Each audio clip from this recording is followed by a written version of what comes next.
Good afternoon and welcome to CEC Gurukul lecture. In continuation with the series on sociology of India, in today's lecture we are going to discuss about education and social change with special reference to India. So when we look into the understanding of how education can be a tool or an agent of social change and what it has impacted in terms of India, we will get a good understanding that education has been a kind of playing a mixed role, and it is very important to understand this in order to get a good idea about social change in India. So before we understand the relation between education and social change, we need to have a basic background of Indian society, and in that all of us are much aware that India is a country with a huge population of illiterate people who do not want to accept any change coming. So there is a large population of people with low literacy level who do not want to bring about change, and any kind of change which is suggested is kind of retaliated. While there is another kind of people who are kind of wanting change. They want to bring about a large-scale change and almost overhauling of the system, culture, norms, beliefs. So it is the two extreme, and we need to look into the middle path in terms of persistence of certain cultural traits, values, religious knowledge, and yet adapt change and adapt the modernization of education. So they are the people who kind of almost clash in terms of changing the traditional values, beliefs and culture. There is a kind of a hierarchy which is created among the Indian population in terms of the educated versus the uneducated and the tradition and modernity. But how do we look into both sides is a task in front of sociologists. So education indeed has been a powerful instrument in bringing attitudinal change in individual. So it does bring about certainly change in the way in which we look at the world. Only when we are aware, when we are informed about what is happening in other society, what has happened in our own society in the past, will be able to make decision, to make a choice, and that is through education. So education has always been able to preserve and transmit our cultural heritage from one generation to another. So we know that everyone is aware about the culture, the heritage, the original ideas which were part of the society. So why it is translated from one generation to other through folklores, through stories, through various cultural forms is to make the current generation aware of what has happened in their own society in the past. So over the years we see that there have been a lot of constitutional reformations, state-led policies, and there has been a large-scale shift in the improving the literacy rate, and this kind of is a blessing because it has helped people to become more aware of their surrounding. When we refer to the stages of change that has happened in India, we refer to the work of K. Kamath, published in 1985. He kind of conceptualizes the relationship in three stages.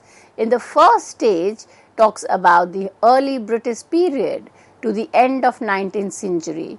Now the British period is considered as a watermark in the history of India because it was a time when Western education was introduced, English medium education was introduced, and large scale mass education became a part of Indian society. In the pre-colonial India, education was a privilege of the ruling class, and it was imparted in a religious manner through Gurukul. Much of the curriculum was to become aware of the religious and cultural value. With British introducing English medium education, the focus was to understand what was happening in the Western society, learn American history, literature, British history, British science, and so on. So the colonial period the entire focus was to kind of understand Western education as a necessity for the Britishers to produce bureaucrats or people who could work in the administration and they could communicate in English, be aware of their own society as well as be aware of what was happening in the Western country. So, it will kind of look into the English medium education. It was again a kind of a blessing because it played a kind of liberating role in breaking down traditional norms and values which were consonance with the older feudal socio-economic, political and many ways was kind of not allowing social change to happen. A number of social reformers and learned men went abroad, got ideas about what was happening and came back to bring about a change in the society. Education through Western education sowed the seeds of new norms and values of a bourgeois society and modern nationalism. The liberating influence was internalized and worked in two directions. Towards a close scrutiny of indigenous social system and culture, leading to powerful movement of social and religious reform and protest movement like Satya Sodhak Samaj. The second outcome was towards the process of self-discovery, self-assessment in the context of new situation, leading to the creation of an alternative center of social cohesion, anti-imperialist movement for national liberation. So this was the first stage. The second stage was between the two world wars, education became a mass character. So there was a large scale shift in social economic structure because of war, because of industrialization, and therefore it led to growth of science and technology, leading to setting up of new industries. Occupation and social mobility occurred among segments of populations that were earlier unnoticed. In the second stage, education began to percolate to the lower section of the society. It magically became very popular among the middle class and middle caste. So it was kind of seen as a means to improve their economic status. Education was seen as improving the standard of living, because if one was educated, one could get a good job and the income would increase. So the process considerably strengthened the movement for national liberation as well as the movement for social change. The growth of the colonial system of education was developing serious contradiction. Now, at one level, it was kind of fruitful, but at the other level, we see that it created a lot of contradiction. Now, the contradiction was in between a people who were not able to get education and they were kind of labeled as illiterate, or they were labeled as traditional, creating hindrances to social change and so on. Whereas the other class who had the opportunity to achieve best in education, get proper public job and improve the economic standards were kind of considered as kind of taking forth the country towards progress. So the other level of contradiction was in terms of large scale unemployment among the educated on one hand, and a liberating influence in strength of militancy of the powerful student and youth movement. Now the third stage was from post-independent period up to the process of social and political awakening. Now it has two aspects. One is the conformity, that you conform with the norms or the way in which educational reforms and policies are upheld by the government, because post-independent India will see the role of the state becoming very dominant. Now the role of the state in educational policy has kind of been subject to a lot of criticism, but so therefore there is a lot of contradiction and there is a lot of clash and conflict. At the same time, the contradiction within the education system in relation to development, socio-economic structure have also sharpened. There is a lot of kind of widening of gap between the way in which education is imparted differently to different section of the population. So in the post-independent period, the major concern of state and government has been to increase attention to education as a factor vital for national progress and security. So once India achieves independence, and the idea among the leaders was that in order to move the country towards progress, in order to kind of create a consolidated nation, one of the major tasks was to improve the literacy rate, because without education it would be difficult to bring about large scale technological change, large scale economic changes. Therefore, a number of education commissions were set up to look into the status of literate and educated in India. The Education Commission said from 64 to 66 in its report subtitled Education and National Development stated in its very first sentence that the destiny of India is now being shaped in its classroom, and concluded if this change on a grand scale is to be achieved without violent revolution, there is one instrument and only one instrument that can be used, and that is education. So we see the commission clearly highlighting how significant it was to focus on education and to ensure that the larger population of the country were educated. So if we look into the objective or the mission of the state in the post-independent India, we can conclude that the focus was on modernization of education, to move from Gurukul to classroom educations, to move from traditional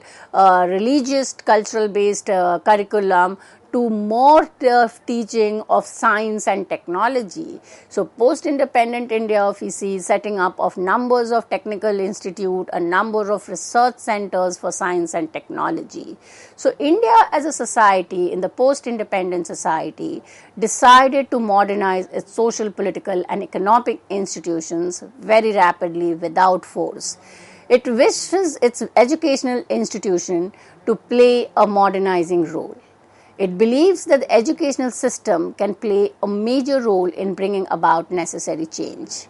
And this objective of modernization of education was reflected in the constitutional directives of state policy, government efforts to reconstruct the educational system, and the declaration of government educational policy. So we've seen a number of educational policy, national educational policy has been issued, drafted and formulated from time to time to ensure that the education in India keeps in line with the changes which is happening at a global level.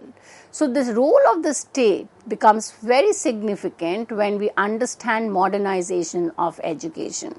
So it was the objective identified for the country, and therefore in the initial stage, lot of focus was on formulations or setting up of commissions and framing national policies. Towards the 70s, we see 3 major programs were launched by the state and society, which was significant to increase this role of education in social change. The steps was increase of population in 1971, emphasized the need for population education. The secondary school system was now accepted and students learned the fact of population growth. So this demography and population knowledge was very important. The people need to be aware of the increase in population, the outcome, the negative outcome of it, and the necessity for family planning. So the state-sponsored family planning programs were emphasized and was implanted in the teenagers. The school became the medium through which the state was implementing its policy of family planning. The second important step taken by the government in the field of education was the formulation of the Integrated Child Development Service, which is referred as the ICDS, which was launched in the 1976. Now, the objective of the ICDS was basically to improve the overall maternal health of women and children, and a lot of programs and policies were drafted in order to ensure that the mother and the child are healthy. Now, only when the health is taken into account would they be able to do better education. And this was policy or program was initiated looking into the high rate of school dropouts among the poor and those in the rural area. The objective of ICDS was to improve the nutritional and health status of children in the age group 0 to 6 years. The second objective was to lay the foundation for proper psychological, physical and social development of the child. So, a lot of informal education through Anganwadi and was kind of taken into care, and so that the child was ready to enter the formal education. The third objective was to reduce the incidence of mortality, morbidity, malnutrition and school dropout from birth to 6 years of age. It was a kind of a larger program and included a package of 6 services. Supplementary nutrition, why? Because only when the children were healthy, they had the required supplementary nutrition, they would be able to attend school on a regular basis. Immunization, so as to prevent certain deadly disease to be affecting the children. The third was health checkup, referral services, preschool non-formal education and nutrition and health education. Now, ICDS initiated the Anganwadi service by which children were given preschool education, and these services were more particularly targeted towards the rural area and the urban slum where the school dropout rate was very high. Now, when we look into the third major step taken by the government to kind of promote education was non-formal education. This non-formal education is the education imparted outside educational schools, institutions, and it kind of also integrates with lot of life skills, lot of employment based skills. So, the learning is outside the traditional school system because a number of individuals, because of poverty or some other reason, were not able to educate themselves in the formal education, and therefore they were not able to take up good job unemployment and continue to be at the lower stream. Now, the non-formal education was basically targeted towards the poor and weaker section of the society, and so that they could learn, they could improve their skills and knowledge, and at the same time would not have to give up their employment, because there was no choice of giving up employment and registering in a particular school. So, when we look into these programs of the post-independent India, what becomes important to understand the relationship between education and social change is to understand or do an assessment. So, the idea is that when there is social change in society, educational system must also change, and the change may be consonance with the social change and meet the goals and demands of various groups adequately. Otherwise, a log or a lag is created between goals and demands of the society. So, the society is changing. For instance, lot of technological changes has taken place, but the education is not geared up to teach you the latest technological or technique. There will be a lag, and therefore, education has to keep in pace with the changes that has taken place. A number of lags have occurred in the Indian educational system because of the way in which educational system has been functioning in India. Also because of the role of the state and the prevalence of certain feudal mindset, a lag has been created in between the aspiration of a large number of people and what the educational system caters to. The lag in educational system in India has been accepted by the Kothari Commission. When we see that this is not something which is only being mentioned by sociologists in their work, it has been acknowledged by commissions which has been set up by the state. It reported, as is well known, the existing system of education is largely unrelated to life, and there is a wide gulf between its content and purposes and the concerns of national development. So it is kind of lot of time we hear that it is a lot of rote learning, that there are certain things which is say about science or about anything which is not related to everyday life, or which will not impart the learner any kind of skills and knowledge, and therefore what it actually does is only provide a degree without a mapping of the degree to the employment opportunities available. So several features of the educational system promotes divisive tendency. And divisive tendency is kind in terms of maintaining caste loyalties, encouraged in number of educational institutions. There is a wide divide between the rich and the poor, and there are a lot of critique to the midday meal scheme which started in the schools in terms of segregating students from various castes. So these ideologies kind of continues, and the programs and policies fail to do away with these inequalities and hierarchy.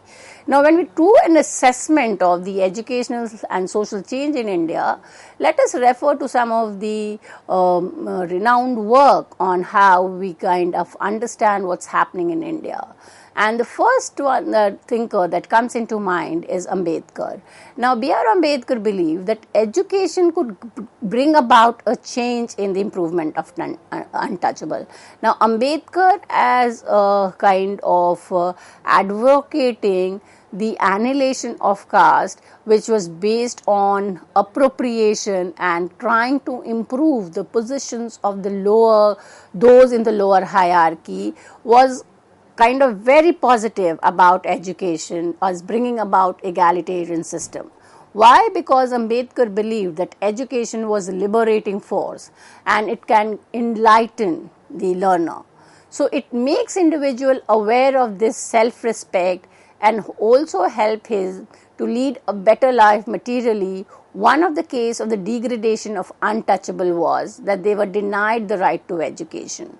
Ambedkar criticized the British policy on education for not adequately encouraging education among the lower caste. And education system kind of has been able to do away with this caste inequality through the constitutional provision which guarantees every citizen to the right of education irrespective of caste and creed. Ambedkar felt that even under the British rule, education continued mainly to be upper caste monopoly. He mobilized the lower caste and untouchable and was instrumental in extending scholarship for education abroad to the untouchable to undergo both liberal education and technical education. He was particularly opposed to education under religious auspices. He warned that only secular education could instill the values of liberty and equality among the caste. A very important sociologist who has worked extensively on education and social change in India is A.R. Desai. He applied his Marxist understanding to critically review the status of education towards social change. He questioned the validity of education as an instrument of social change. His contention was that after independence, education has been purposely geared to obtain desired changes. A.R. Desai criticized the policies and funding and financing of education to attain the goal of social mobility and equality. If we were to accept A.R. Desai's critique of the educational system, the best example would be to look into the educational status of SC, STs, women and the minority, which has kind of been still left out, and it has not kind of achieved what was desired in the constitutional framework. Another important sociologist is Yogendra Singh. He conducted his study among the teachers, attitude and values of teachers in Rajasthan to modernization. This study measured the level of aspiration, commitment, morale and authoritism among the university teachers with a view to understand how the role, structure and value system of teacher affect their role as agents of modernization. He found significant relationship between two and thus held that teachers' value influence the modernization of students, because the ideas are imparted from teachers to the students. So if teachers have certain ideas about modernization, that is what the children would learn. These issues have to be seriously debated and remedies evolved. As the nation has accepted the significance of education for the social and economic development of the country, its educational planning has to move in this direction.